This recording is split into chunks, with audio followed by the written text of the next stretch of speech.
Ya guys, Bang Kodok is back pada video kali ini. Bang Kodok akan membahas episode baru, alur cerita Boruto to Blue Vortex episode 299. Jadi seperti apa keseruannya dan seadrenalin apakah cerita lanjutannya? Jadi langsung saja ditonton video ini sampai udahan. Ingat guys, video ini hanyalah hiburan semata. Jadi kalau kalian suka dengan video ini jangan lupa untuk dupak tombol subscribe dan like-nya guys. Bantu kami menuju 10 miliar subscribers. Pada episode sebelumnya Sarada yang melihat area sekitar porak-poranda pun sangat terkejut karena melihat kehancuran yang sangat luar biasa. Dia tidak bisa membayangkan jika mereka bertarung di desa Konoha, pasti desa Konoha akan mengalami kehancuran yang sangat luar biasa. Sekarang kita terusin ceritanya. Kawaki dan Sarada yang ingin menghampiri Boruto pun dihadang oleh Hidari dan Matsuri. Hidari pun berkata, akhirnya kau sampai juga di sini, jadi aku tidak perlu repot-repot untuk datang ke desa itu lagi. Dan sekarang aku bisa dengan bebas melahap dirimu. Sarada pun berkata, aku yang akan membunuhmu terlebih dahulu. Lalu Matsuri berkata, Otsutsuki, jadi kau yang akan melawanku. Kawaki pun berkata, dasar kalian semua makhluk sampah, aku akan membunuh kalian semua. Hidari langsung menyerang Sarada dengan tangannya yang berbuah menjadi pedang, namun Sarada berhasil menghindarinya. Namun Sarada dengan cepat langsung melemparkan kunainya yang sudah dialiri petir dan berhasil mengenai Hidari sehingga membuat Hidari langsung tersetrum. Namun Hidari kembali bangkit dan pergi menggunakan limiternya. Sehingga itu membuat Sarada selalu waspada karena Hidari bisa muncul di mana saja. Benar saja Hidari muncul di belakang Sarada dan ketika Hidari ingin memegang kaki Sarada. Sarada yang menyadari itu langsung meninju Hidari hingga membuat tanah yang ada di sekitar pun ikut hancur.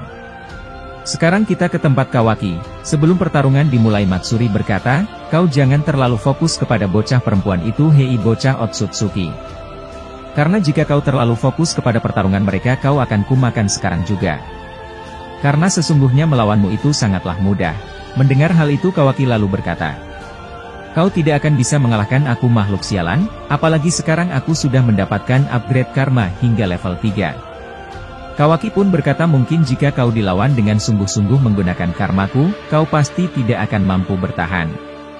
Matsuri berkata, akan aku tunjukkan kekuatanku sekarang. Dan ternyata Matsuri pun membuat Bunshin. Dia menggunakan Bunshin Mokuton mirip dengan Bunshin Hokage pertama yaitu Hashirama Senju. Dan muncullah dua Bunshin kayu milik Matsuri. Dan kedua Bunshin itu langsung maju untuk menyerang Kawaki. Bunshin kayu yang menyerang Kawaki langsung maju menerjang Kawaki. Saat Bunshin kayu berlari ke arah Kawaki, Kawaki yang sadar lalu langsung merubah tangan modifikasinya untuk berubah menjadi pedang.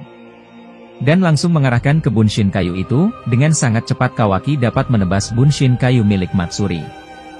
Dan juga menerjang Bunshin kayu milik Matsuri.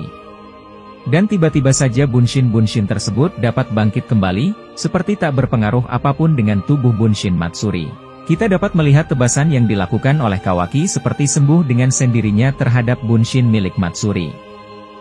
Dan itu menunjukkan ekspresi terkejut dari Kawaki. Setelah hal itu terjadi kini Bunshin dari Matsuri bersiap kembali menerjang Kawaki. Dan akhirnya Kawaki pun beradu taijutsu dengan para Bunshin Matsuri.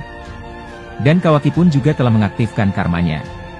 Kawaki dan Bunshin Matsuri saling menyerang, dan mereka pun saling jual beli serangan, sehingga sampai beberapa kali membuat ledakan yang dahsyat.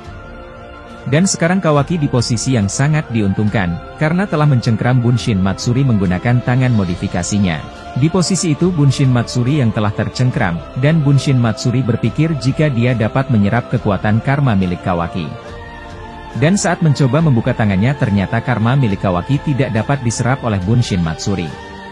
Karena Amado telah menambahkan upgrade pada karma Kawaki, dan memberi pelindung. Sehingga itu tidak bisa lagi diserap oleh siapapun.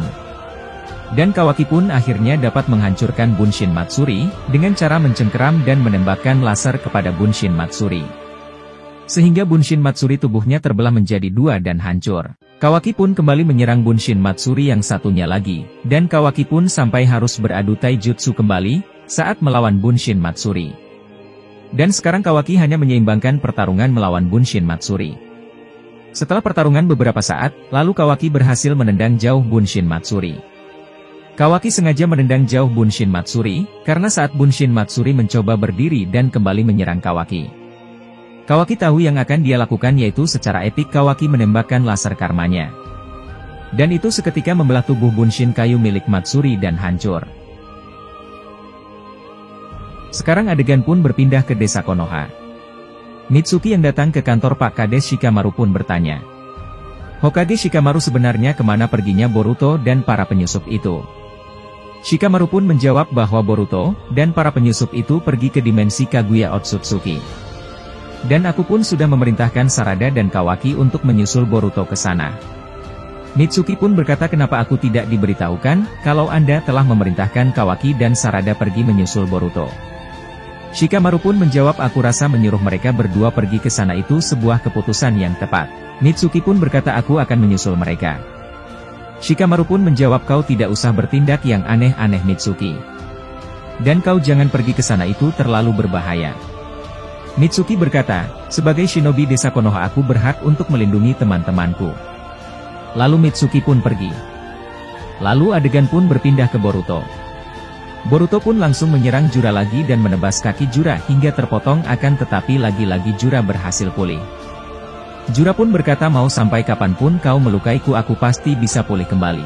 Boruto pun berkata di dalam hatinya sial ternyata semua serangan yang sudah aku lancarkan semuanya sia-sia.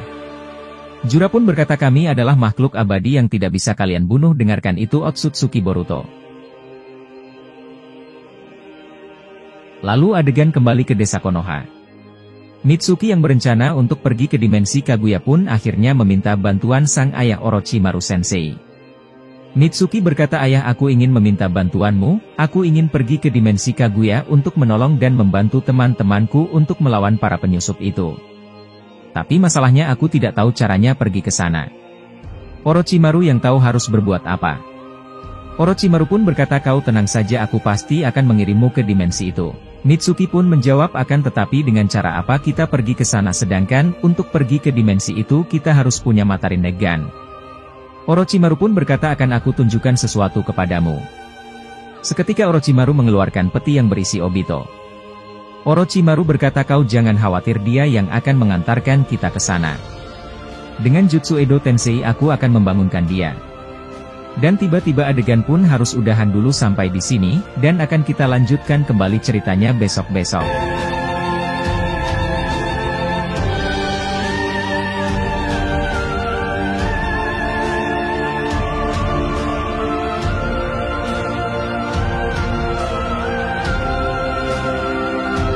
Dan terima kasih semuanya yang sudah nonton video ini sampai udahan.